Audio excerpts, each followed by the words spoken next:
Hello, everyone, and welcome to the Her Hoop Stats podcast. Today's Tuesday, October 21st. And I mean, if you can't tell where I am in the world right now, if you're watching on YouTube, Toronto Blue Jays are in the World Series. So I had to kind of deck out today and represent my city. But I'm joined here by Brittany, Carper, and we are going to talk a little bit of women's college basketball. None of this podcast has anything to do with baseball. I'm just in costume. Hey, I think you should rep that proudly. And Hey, B Mac, what's up? What are you playing on your phone? You're just gonna skip right by, so I have to throw this episode into disarray early on. But I needed to interrupt this intro. Okay. Congratulations to Oh Chelsea my goodness. for finishing her half marathon on Sunday. Because if you happen to follow her on social media at Chelsea Leite on all platforms, Oh man. you know that she persevered through pain, through pressure and plight, overcoming every obstacle and porta potty in her life, proving that strength is not about what you face, pausing for the chat GP dash. It is about how you keep pushing forward. That was incredible. That B-Mac. That was incredible. You beat me to the punch, actually. I was going to congratulate her. I saw your lips and I said, nope, Brittany's not taking my moment. That's okay.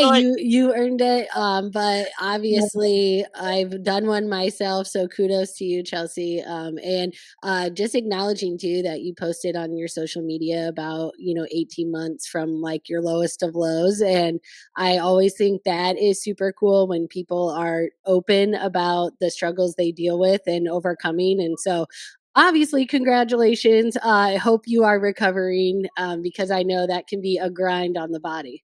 Yeah, it was a grind on the body and a grind on the mind as well. It definitely, it was my first half marathon. And it was a lot different than I expected it to be. But we finished, we got this medal. I joked with BMAC that I was going to wear it on the podcast. So I did in all of my garb today. We're just celebrating a lot of things. But thank you guys. That's so nice. And I appreciate the very impassioned speech, BMAC. That was great. Oh, as soon as you told me you were bringing the medal, I worked that speech in the chat GPT so fast because I wanted it to be perfect. It was. We just need a tambourine. We just need a tambourine right now. Yeah. All right, well. The Asia Wilson tambourine. Oh man. Well, thank you guys. That's so nice. We're gonna get into talking about some college basketball. And throw in, some Canadianness when we can, of course, because the Blue Jays are going to the World Series, and that's very exciting. Let's just start with the AP Top 25 Women's Basketball poll. The preseason poll came out October 14th, so about a week ago, but just kind of like ranks the teams. I mean, the journalists rank the teams based on where they think they're going to finish in the season.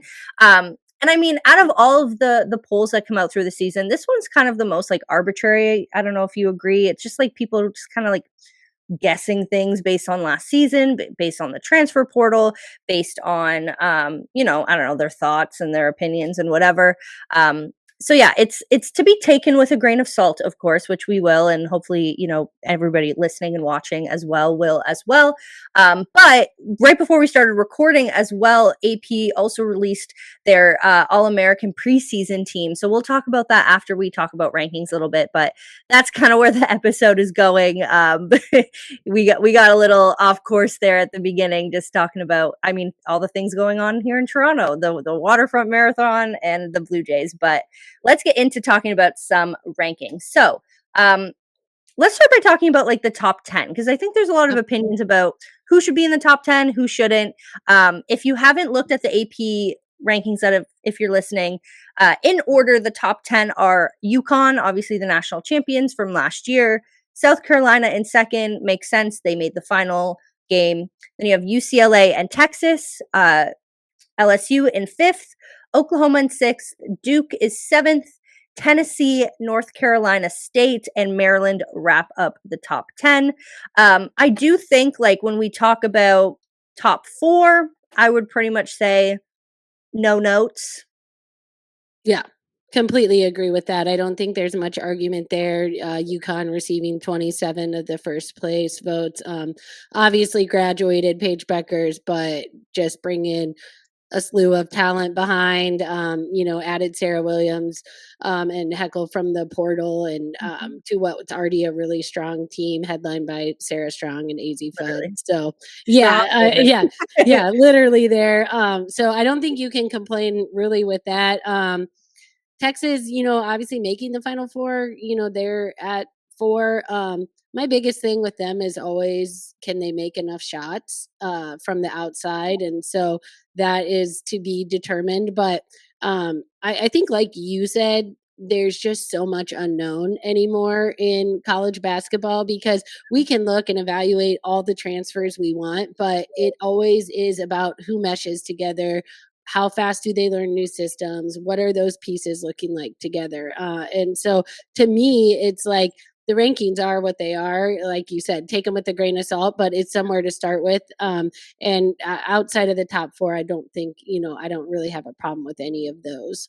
Yeah, and I think something too that's really interesting about college sports as opposed to, like, say, the WNBA or professional sports is, first of all, these rankings came out before the announcement that Chloe Kitts would be out for the season, and, like, when injuries happen in college sports, it's not like you're a WNBA team and you can just, like, go sign a hardship player, like, you lose that Yep. player, and I mean, there's various things you can do as a program, walk-ons, whatever, get other people, but you can't, like, transfer recruit, you can't, like, and I mean, there's a few little rules of if you can bring in someone for the second half and, like, have them graduate from high school early, et cetera, but for the most part, like, that team stays the same, and you can't just, like, replace an injured player, and so I think injuries are such, like, a big factor in how these teams end up doing, and I think maybe the biggest caveat to this top 4, to put a little asterisk next to it, is the fact that Chloe Kitts is now injured and South Carolina will now have to kind of figure out their front court situation with her out, and Ashlyn Watkins, who suffered the same injury partway through last season. So, I mean, again, like we're saying, just kind of take these things, and once we get into the season and these rankings become weekly and you kind of see what these teams are kind of throwing out, non-conference is a little bit different because these teams are going to be playing teams that aren't really to their level. There's going to be a few ranked matchups, but for the most part, it won't be to the level of competition until, especially when, like, teams like South Carolina, until you get into SEC play. But yeah, it's interesting, and I think I agree. Like, even with Chloe Kitts out, I would probably still put South Carolina second, just given they got Tanaya Latson and all of that stuff as well. But I don't know, just like a quick note with that, because injuries are an interesting level, an interesting angle to these teams, and something that it's hard to manage as the season goes on because there's not like much you can do to really replace players. Right. And so that's where the depth of teams really comes into play, is who has had enough additions or roster turnover or, retention where maybe they can, withhold, be able to have enough there with losing a player like Chloe Kitts. But like you said, I do think that is a little bit of a question now for South Carolina. But with the addition of Latson being such a phenomenal scorer, I think that will obviously help that. But yeah, injuries are just part of sport. And so unfortunately, we see them often in women, in female athletes. And so it can really change the course of a program for a season. And so that's always something to keep an eye on, whatever happened in the, fall and going into the season, and then what happens during the season as well. Yeah. Interesting points, but yeah, let's keep going on this poll. Rounding out the top 5 is LSU, and they got a huge, when we're talking about transfers in South Carolina, they got Malaysia Fulwiley from South Carolina, and adds to Flauge and the strong team that LSU has. Do you agree with them rounding out the top 5? I think their thing is the front court, right? Do they have enough pieces there? Their guards are certainly good enough. I Mhm. think we saw the roller coaster that was Malaysia Fuaili at South Carolina, and I think there's probably a lot of talking heads that felt like maybe she should have played more there. But I'm also probably going to trust the coach and Dawn Staley that she was making, the decisions she thought was best for her team. And so that's going to be really interesting how she settles into that system at LSU. But they obviously losing Anissa Morrow was a big loss for them in the front court. She was walking double double, gave them so much presence there, and so I think that's my biggest question there. But when you're looking what's behind them, I don't know that any of those teams were really that much. I mean, there's not much difference there. So to me, I didn't have a problem with it. I think you could have maybe slid Tennessee, Oklahoma, maybe up in that 5 spot. But again, I think just the front court of LSU is going to be a question coming into this season.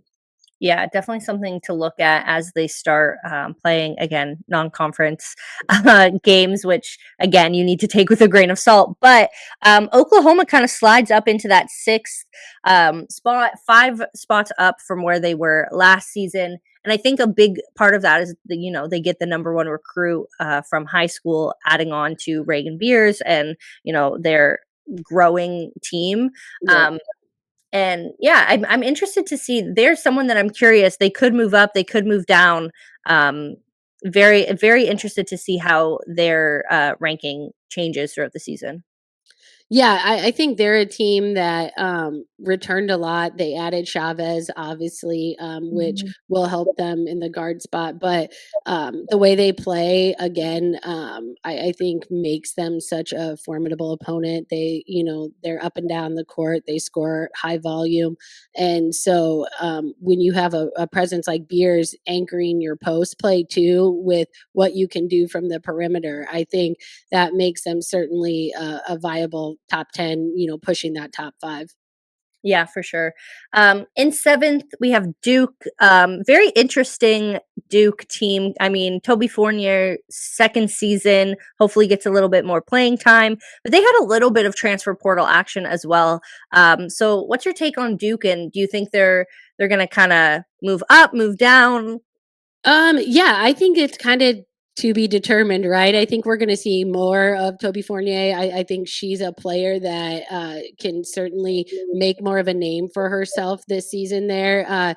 And it will be interesting, like, last year Duke kind of switched. They scored more points. They weren't grinding it out so much. And so it's going to be interesting to see what the philosophy is from Kara Lawson there.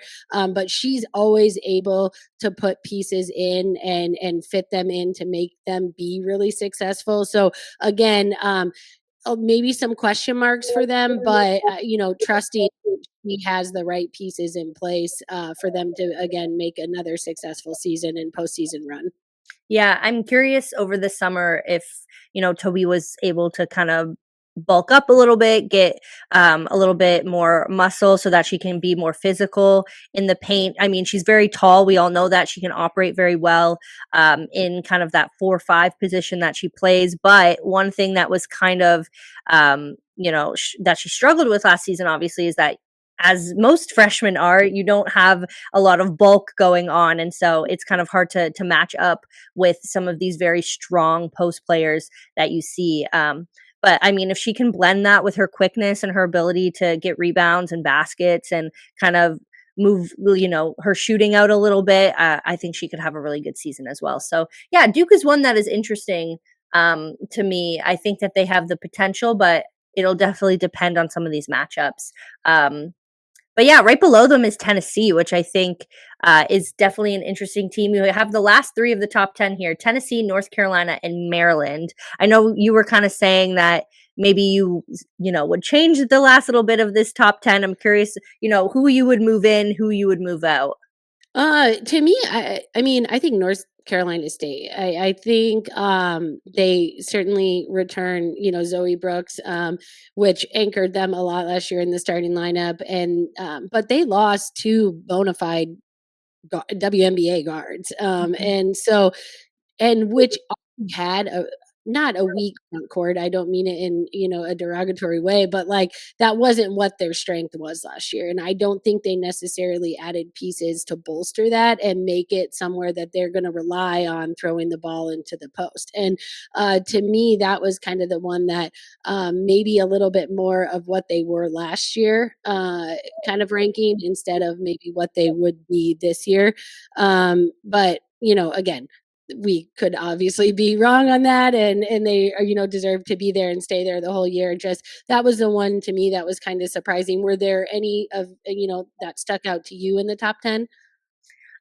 Yeah, I think I would agree. Like NC State, they lose to, like you said, WNBA strong players that really pushed them to win a lot of close games last season.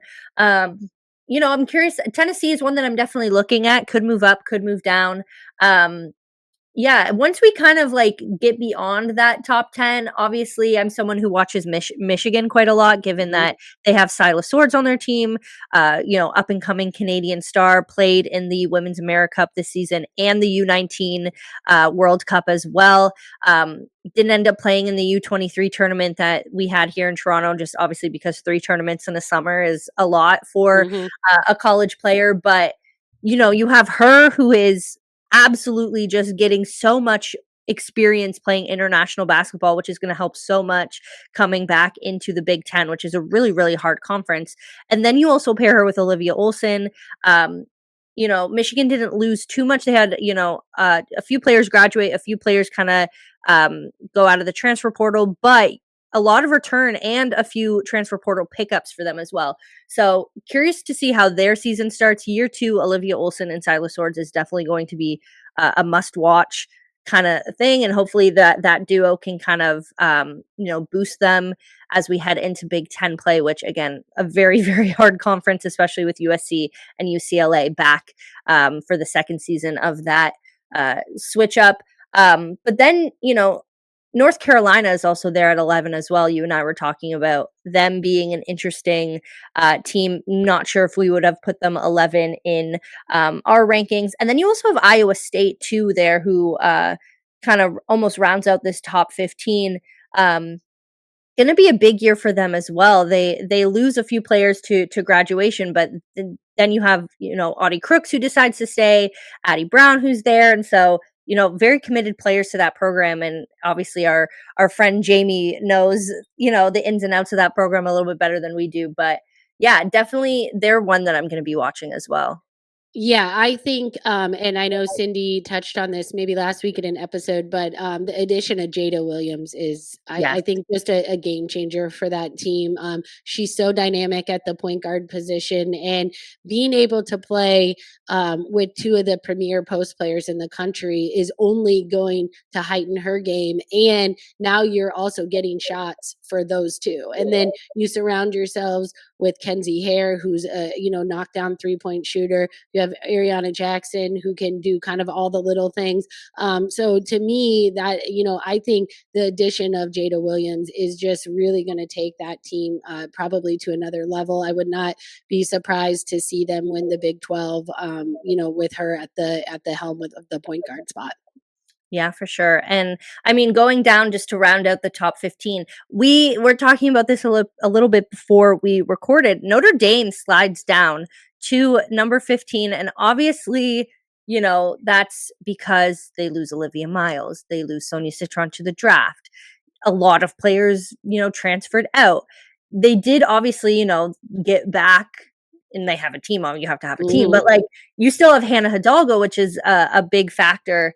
And it's interesting. We'll talk about the preseason team in a bit, but you have Hannah Hidalgo in that preseason All American team, but her team is 15th in the rankings. And you said you weren't sure if you would put them that high. So I'm curious. I'm gonna put you on the hot seat a little bit and kind of explain why. I just think they lost a lot, and I think what maybe people are overlooking is how good Sonia Citron was.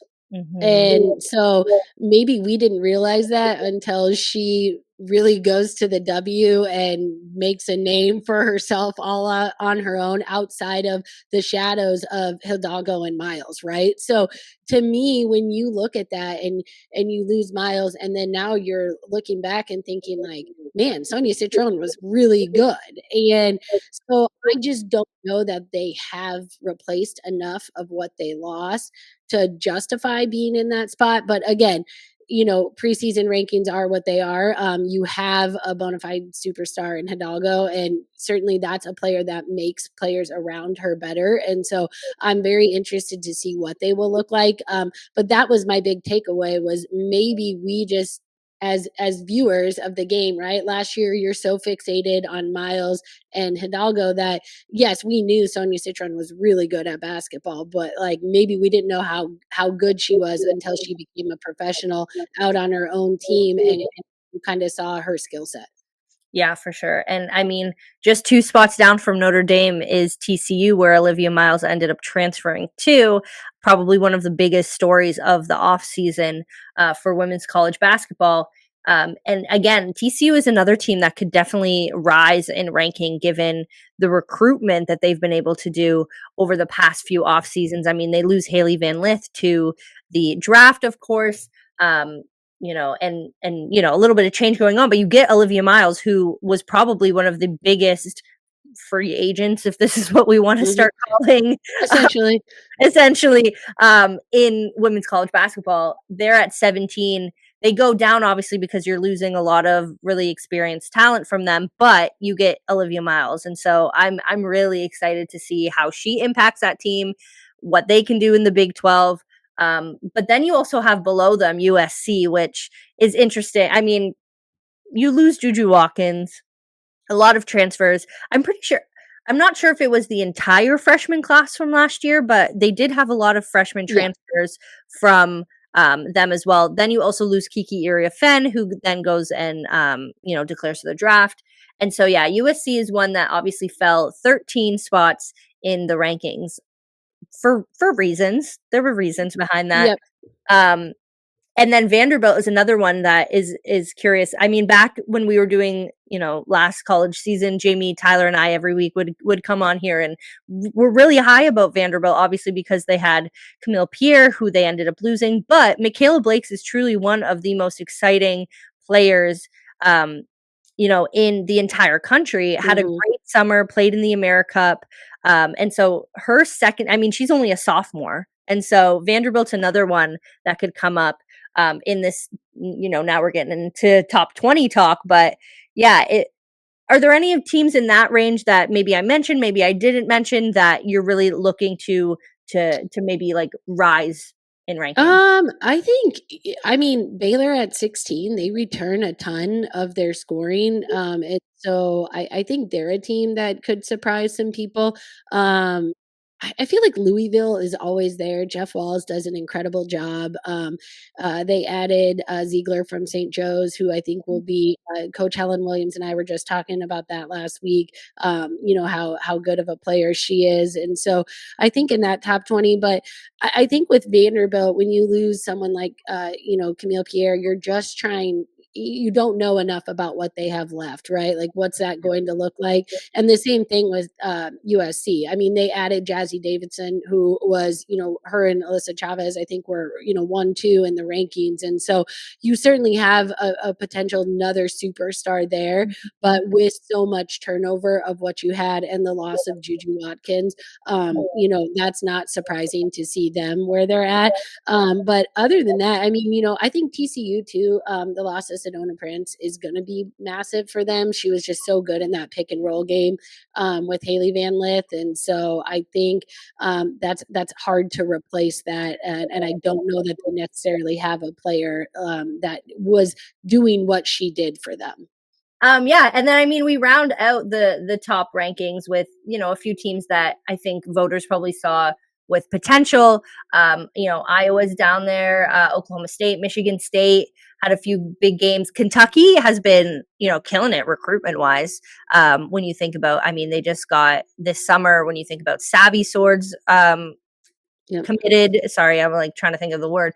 Committed. They have a few great. So I think Kentucky is a team that you really, I mean, maybe not this season, but in the next few seasons are really going to kind of rise. And so yeah, I'm curious what they do this season. Richmond is another one, and then they kind of list the other teams that kind of had votes in there. And one that the team with the most votes that isn't in the top rankings is Washington. And that's another team that I'm excited. Obviously, they get Avery Howell, a player that I watch a lot. Again, had a big season playing in for the Canada program, played in the U19 Cup as well. And I know she's very excited to kind of take on more of like a leading role with Washington. And so, yeah, any teams that kind of you were surprised to see end up making the end of these rankings, any teams that, you think should be there, shouldn't be there, et cetera, et cetera. Not necessarily surprising. Like I said before we hopped on, Washington, I thought could sneak into the poll. They didn't lose a ton. They were one of the most efficient scoring teams in the Yes. country last year. And then, like you said, the addition of Howell, I mean, will only bolster that. So, but again, playing in the tough Big Ten will, that's hard to kind of navigate. But I thought they would have a chance. I don't, Iowa's going to be really interesting. I think with the loss of Lucy Olson, Yep. they still have Hannah Stolke, and some younger players that I think you're going to obviously get to know their names. But in terms of just they've kind of been able to supplement at the post Clark era with a player like a Lucy Olson or someone that can come in and be the bulk of their scoring. And so that's going to be really interesting to kind of see how that pans out. But I think they have enough shooters and people in place to still cement themselves as a top 25.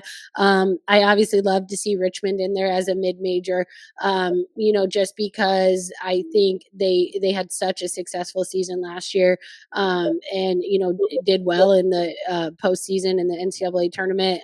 They did lose some players that were kind of more of their role players. They have the top 2 scorers back, but again, I know certainly they will challenge themselves again this year. But after that, Ohio State, the loss of Cody McMahon to Ole Miss, I think that's again some of the unknown there of maybe what they have. But when you have a player like Cambridge in their program who is so dynamic, and I think would not surprise me to have seen them in the top 25 as well. Yeah. And I mean, like we said, things are going to change. These polls tend to kind of flip flop throughout the beginning of the season, kind of solidify a little bit more in, conference play.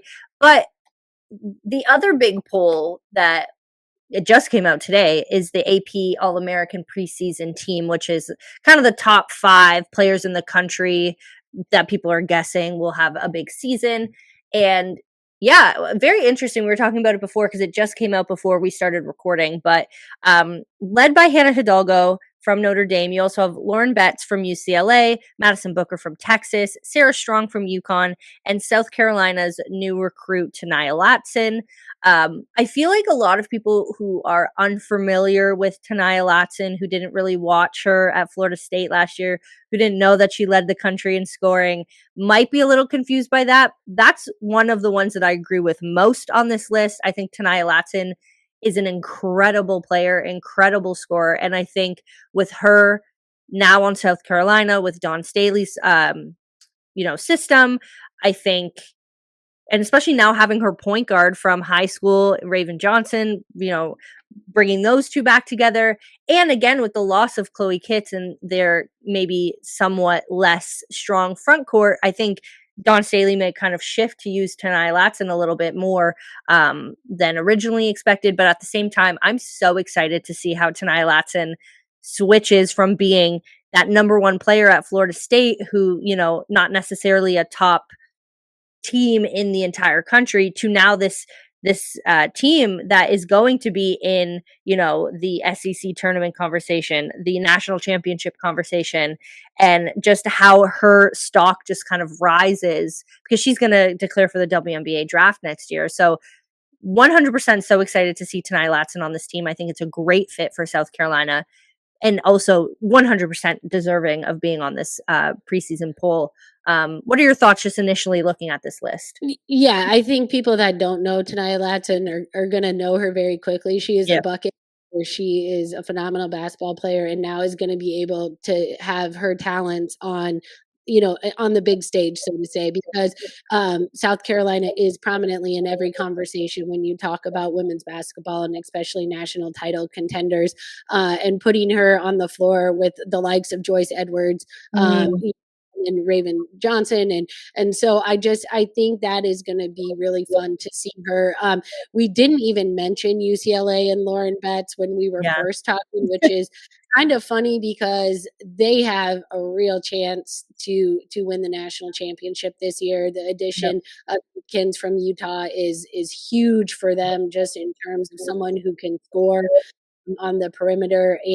And though they did lose some to the portal, I mean, they have pieces there they added to them, and most notably her sister too. And so I think we just completely overlooked UCLA when talking, just because it was like, yeah, they're there because they have Lauren Of course Betts. they are, yeah. And I also like their addition of Charlize Lager Walker. Mm, Sat out last season. That will be big for them at the point guard spot. And so, yep. but certainly Lauren Betts deserving. Sarah Strong, no brainer. I don't know if you saw on today the Big East release their first season, first team all Big East preseason. And what they do is they don't mention the player of the year on that. And so Sarah Strong was obviously absent from that list. And there were so many tweets that were like, no Sarah Strong. It's like, my initial reaction too. And then when you go and you see on the Big East page, oh, well, she was preseason player of the year. That makes sense. Someone who I think is just going to have a phenomenal sophomore campaign. I mean, her skill as a freshman. You talked about just earlier about like the physicality of a post player coming in as a freshman. And that was something that did not even bother Sarah Strong last year.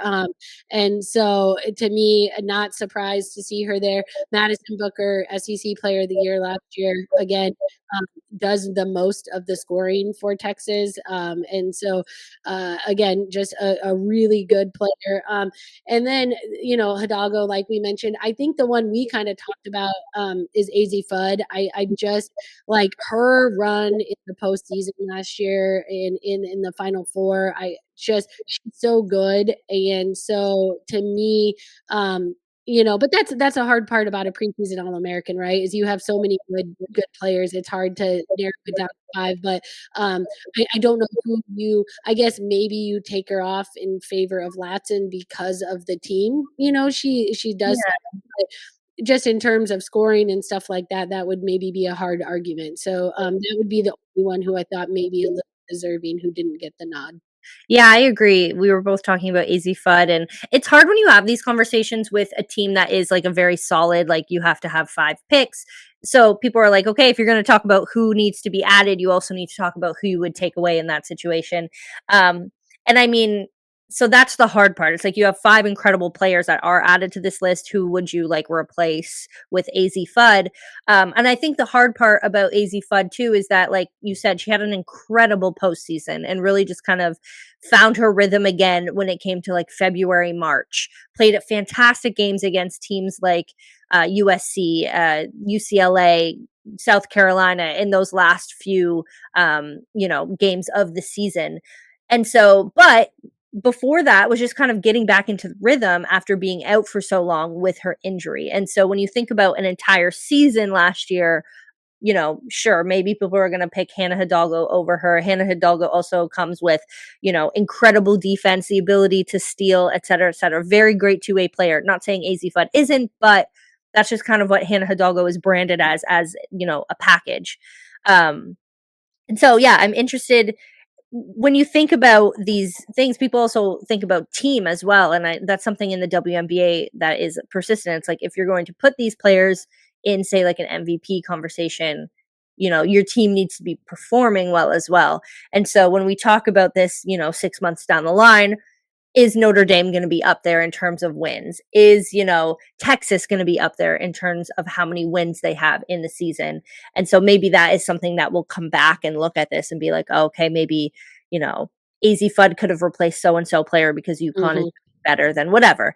There's just so many layers and like complexities to it. Again, we have to take this with a grain of salt, but I think out of all of the players in the country, if there was one that we were both immediately like, oh, could have been in there, AZ Fudd would probably be it. Yeah, easily, and I think her exhibition against Boston College is probably just a glimpse into what we are gonna see from her this year. I think probably just aggressive, always hunting her shot. I mean, she knows this is her last college season, right? So, you go down with everything you have, and she's fully healthy, Yeah. and that makes a world of difference, but, I think just even, like, again, we touched on this before, just kind of the names coming up in college basketball, and you look at this whole list and it's like, man, there's so much incredible talent across the country that, like, I'm glad I don't vote on these things because Totally. I would have the hardest time doing that, but, I just know that the game is in incredible hands of these young women, and it's gonna be such a fun season to see how this poll develops and how it plays out over the course of the next 6 months. Yeah, it's pretty that's, like, one of the most fun things about this whole thing is, like, especially in college, there's the potential for so much growth year to year, but then you also have players like Sarah Strong who came into her freshman year already one of the best players in the country, and there's, like, the running, like, tweet that is very, people like to put out a lot is, like, this is the worst we'll ever see Sarah Strong, and, like, she's playing like this, like, Mhm. and, year 2 with her, you get in, AZ Fudd, who will hopefully kind of soften the blow of losing Paige Beckers, coming back fully healthy this year, being able to kind of take on that leadership role. But then you also have the fact that they picked up Kaylee Heckle in the transfer portal. They have Sarah Williams now, who's going to help with their front court, which is definitely something that has been struggling for UConn over the past few seasons. When you think about injuries, when you think about the players that have been injured, it has been a lot of their front court players. So yeah, it's just there's so much potential for all of these teams, and there's a lot when you think about maybe outside of Notre Dame. A lot of these teams haven't had too much turnover, so it's exciting to think about them as like very strong. There's precedent here, and these players are just getting better year by year.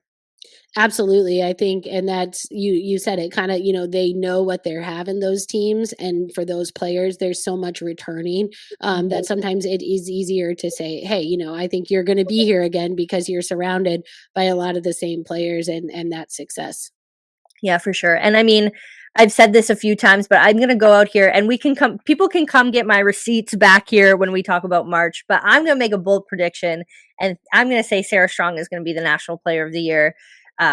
Just because, I don't know, why not? It's fun to make those little predictions.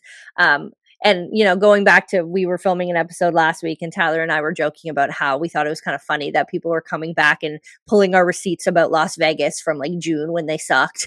Mhm. And you know what? People can come back and pull this receipt if they want, if Sarah Strong doesn't win Player of the Year, but I'm just going to put my prediction there and say that she will. I like that. I don't think that's that far off base, honestly.